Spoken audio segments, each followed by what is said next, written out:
Chapter 6. In Thursday, David headed for the port to get more news about Alan. He sat down near the ships, feeling very tired after 5 days of travel. One of the ships was getting ready to sail, and people on the ship were sadly waving farewell to others on the port. "They are leaving to go live in America, friend. They might never see each other again." David looked up to see who was talking to him. He saw a middle-aged man with glasses smiling down at him. He wore a fine gentleman's coat. "My name is Neil Roy. I can see you are new to this town. Might you be carrying a silver button in your coat?" "Indeed, I am, sir," said David cheerfully, and he showed it to Roy. The older man looked at it, then nodded. "Very good." He came nearer, almost whispering. "Head for the countryside of Appin," he said, pointing to the hills.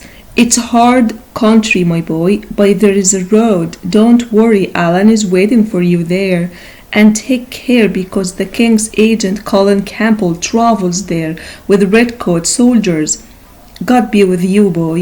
A day later, David was deep in the countryside. He sat by the roadside to rest, eating some oat bread.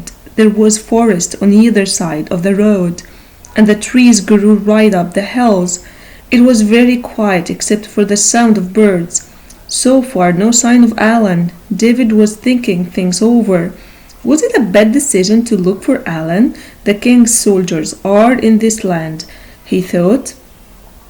And here I am, trying to join with a rebel against King George.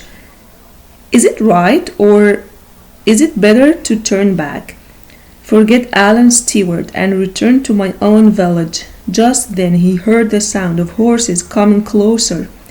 A little later, 4 horsemen came into view. Slowly they came up to him. One was big red-haired man in very rich-looking clothes. Another was thin, dressed in black. His clothes reminded David of lawyers' clothes. The other 2 were army officers. "Good morning, young man," said the red-haired man. "I am Colin Campbell. I am King George's man and have power over this land. We are hunting rebels, and so must ask you, what is your business here?" he asked and leaned forward, looking carefully at David. David felt sudden fear, recognizing the name, but he spoke strongly. "I am an honest man, loyal to King George, and fear no one." Campbell grinned. "Well, you've got courage, but still tell me, from the forest hillside there came a pistol shot." Campbell cried out and fell from his horse. The lawyer leaped down to Campbell's side. There was a pool of blood on the ground. "He's dead," the lawyer shouted.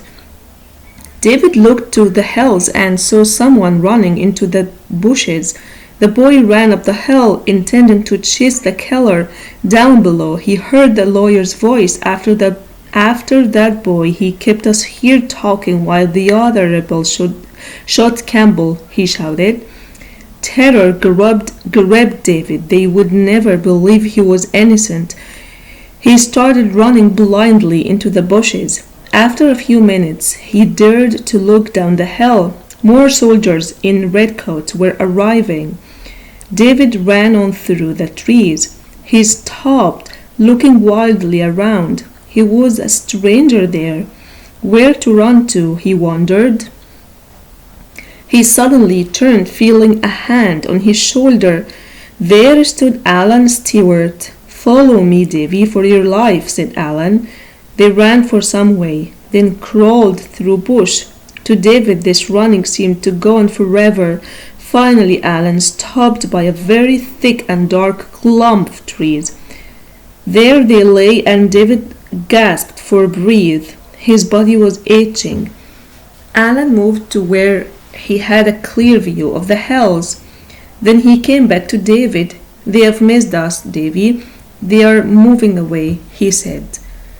David was now able to speak. "I must leave you, Alan," he said angrily. "I will not travel with a murderer." "Rest easy, David.